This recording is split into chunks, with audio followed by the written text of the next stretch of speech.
Hi friends, నేనండి PNR మీ బిడ్డను. చూడండి, ఈ చెట్టు పేరు ఏం పేరో తెలుసా మీకు? ఈ చెట్టు పేరు మీకు తెలుసుంటే కామెంట్ రూపంలో పెట్టండి.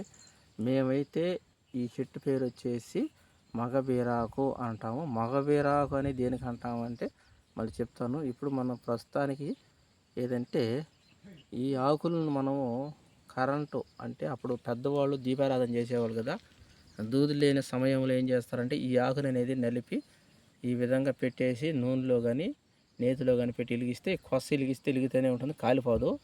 ఎందుకంటే ఈ ఆకు అంత సున్నితంగా ఉంటుందన్నమాట. సున్నితంగాను స్పాంజ్ అట్లుంటుంది, నీళ్ళు పీల్చుకుంటుంది కదా, ఆ విధంగా ఉంటుంది. అందుకే దీని పేరు కూడా మగబీరాకు. దీపారాధన చెట్టు కూడా అని అంటారు కొంతమంది, దీపారాధన చెట్టు అంటారు. ఇంకా మగబీరాకు అని ఎందుకు అంటారో చెప్తాను.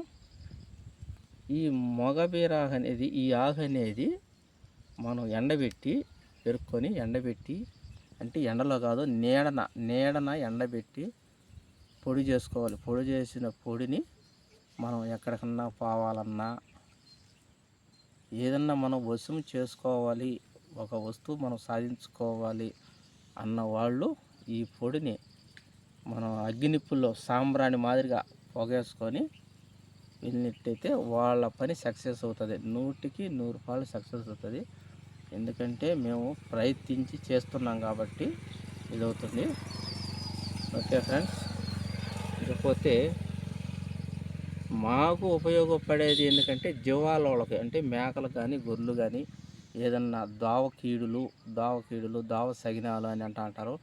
ఇకపోతే వేరే వాళ్ళు వేరే చెక్కలు వేస్తున్నారు, తప్పుడు చెక్కలు వేస్తున్నారు, మా జీవాలు చనిపోతున్నాయి, ఇసకపోతున్నాయి, సరిగా కట్టుకు రావడం లేదు అని అంటారు. దానికి కారణం ఏదంటే వాళ్ళు కొన్ని తప్పుడు చెక్కలు వేస్తూ ఉంటారు. అప్పుడు మీరు ఏం చేయాలంటే మీ పరిస్థితి బాగాలేనప్పుడు ఈ ఆకును మొత్తము దంచి ఉప్పులో కలిపి పెట్టండి.